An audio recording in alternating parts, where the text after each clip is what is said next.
Good morning. Those are guineas if you hear them in the background. They eat ticks. They're great for bug control. All right, so last week we had an accident at work where one of our tow motor drivers ran into an I-beam and it dinged this end of the fork. Okay? And instead of throwing this in a scrap dumpster or trying to straighten it, because we don't really have a way at the facility that I work at of retempering this steel. So once you heat it up red hot and try to straighten that, it's going to take the temper, a lot of the temper out of it. So what we're going to do here is we're going to cut this fork right here. This fork is 1.5 inches wide, or it's 1.5 inches thick, not wide. And what we're going to do is we're going to cut it here where you can see that little soapstone mark. It's roughly 1.5 inches. And we're going to take this piece and lay it over on it, and then we're going to cut this off, and this piece will go against this first layer, and we're going to cut this so the anvil working surface, we're going to incorporate this radius as a rounded end, so you'll be able to use that. And if I do it right, this could be used as a shear, but I'm not really worried about it. That end right there of the tow motor fork is going to be a shear. It's going to stick up. It's going to be on the base. We're going to leave a big enough hole that we're going to be able to strap this thing to a big block of wood to get it up off the ground high enough that you'll be able to actually use it. And you'll be able to move it around, because this tow motor fork only weighs about 89 pounds. It's right at 89.2. We're going to put a small piece of mild steel in it.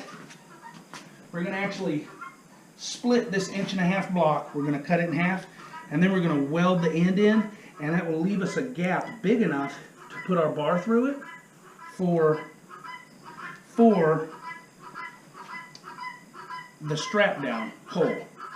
The reason we're using a tow motor fork is because the tow motor fork is a lot harder steel than a mild steel, and it should resist pitting and dings and stuff, which is what you're going to do with a sledgehammer. So we're going to cut off of the camera, and we're going to chuck it up. We're going to do a cut, and then we'll do little segments throughout and show you how we're doing it. And if you have the opportunity to get a tow motor fork from somewhere, from your local tow motor mechanic, this is a really good option for an anvil. All right, you got it? All right. This down here, you can see where they punched it, how it swelled this radius, so it's a little bit fatter. But because I'm going to use this piece up against it, that'll actually be a high spot on the corner of the anvil. I've marked it 1.5 inches. I'm going to start cutting this. I'm going to use my small cutter first, my small angle grinder first. I'm going to move up to a bigger one because the small one will not go through the thickness of it.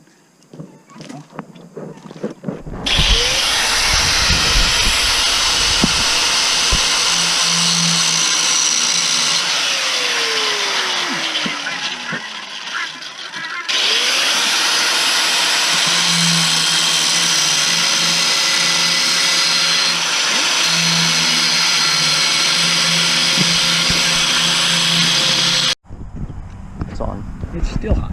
Okay, so we cut this wedge off back here because if you look at it from the side, you can see that it's fatter where the base was at.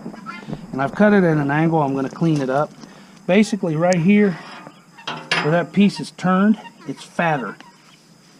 And anytime you see something like in an industrial environment, you always want a rounded radius, because a rounded edge like that is a lot stronger than a sharpened point. But for an anvil, we have to have these. This piece has to fit in there. So what I'm going to do is I'm going to cut a little gouge out of that. And I'm going to turn this over and set it in. But I have to clean this up. All right, so basically what we've done is we've cleaned up, which would have been the inside right here. We've cleaned it with a flapper wheel. This gap is just going to be filled with weld. But as you can see, it's smushed together all the way, so there's no gaps. Okay, so now what we have to do is we have to figure out the distance from this out, because this piece here, this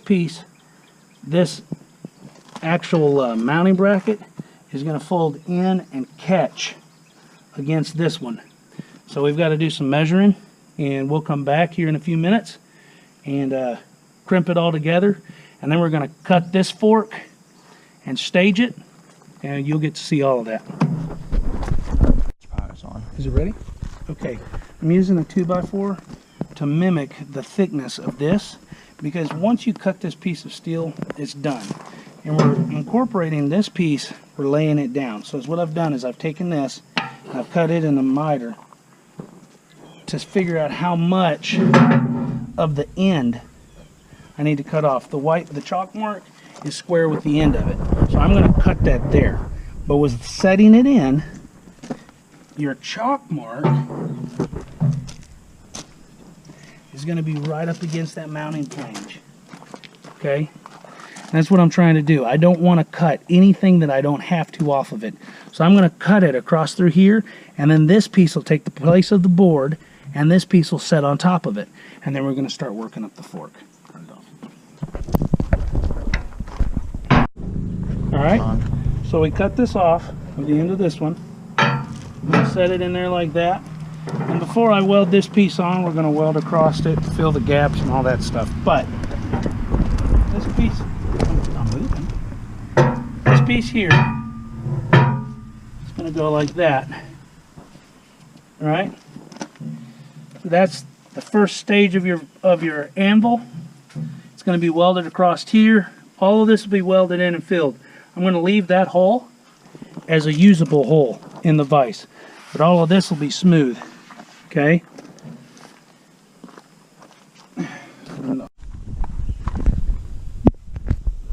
Okay. Now we've marked it here. We're going to square that off. I'm going to move these. We're going to flip this over, and we're going to start. We're actually going to figure out how long we want our horn, our anvil horn, and then we're going to cut up the fork on the other side, and we'll use these two slivers to reinforce the base of the horn. All right. Okay, now it's on. So now is what we've done is we've figured out the angle of our horn, and is what we're going to do is I'm going to cut this piece of the fork completely off, and then with this out of the way, we're going to cut this one and that one off, so these two pieces will come off of it. And we're going to take maybe both, but probably one, and we're going to use this ramp, this piece back here, to go underneath against our other piece. Okay, so with that being said, we're going to turn it off. I'm going to cut this, and we'll give you an up-to-date after I cut the two pieces. Alright, so here are my two pieces that we cut off. So what we're going to do with these is we're going to put these together and cut them the width of the fork, and that'll give us one tier higher, and that way we have a point to tie it down with. Okay, we're going to save these. I had to put them in water to quench them. That's why they're rusting. They were toasty. Alright, this here, we're going to actually cut the marker, this sliver off of the bottom. This is the bottom of the fork of the actual anvil horn, but I want to cut these off and then turn it over, and I'm going to do the same kind of a radius on the top. I went a little deep there. Shouldn't have gone that deep, but I did. Okay, and I have to say, as a testimony for Diablo, this is my 4th cutting disc that I'm working on right now. They're doing a great job. But I'm going to cut these off, and then we'll holler at you in a few minutes. All right. It's on now. Okay, so we've trimmed the edges off, and this is going to be the top of the anvil. Okay, I've got to fill the cuts in because I use the cutting wheel as a scribe to figure out where it's at. That's what it'll look like on top when it's done. Now I've cleaned it up a little bit. I've got to cut the bottom of it, but I've got to stage it in segments to get the top where I want it. So go ahead and cut that off. Alright, so here's the other end of the fork. I already cut it. I figured out how far or how much of the footprint. These are the two wedges off of the tip. I've cut them down. Trying to keep as much weight as I can with it. Okay. And here's your other one. Okay. And then your shear is going to be like that. Now I have to go through and I have to clean all the sharp edges up. This right here is going to be your hold down. Basically, I'm going to take a piece of angle, make it so it'll go through there, cut the ends of it off so you can lock it down onto a piece of wood. But I've got to clean all the edges up so I can weld it with a good deep penetrating weld. It's upside down right now. I'll be back in a few minutes. I'm going to clean it all up and start welding on it after these messages from our sponsors. A few clips were lost, and so the last little bit of welding we did, I don't know what happened to it. So this is the finished product. This is the horn of the anvil. This is the shear. It may not be the prettiest thing in the world, but it's heavy and it will get the job done, and I look forward to making stuff on this new anvil. That's pretty much it for this video. If you want to see more videos like this, whether it be cooking, making stuff, that's what the Riley house is about.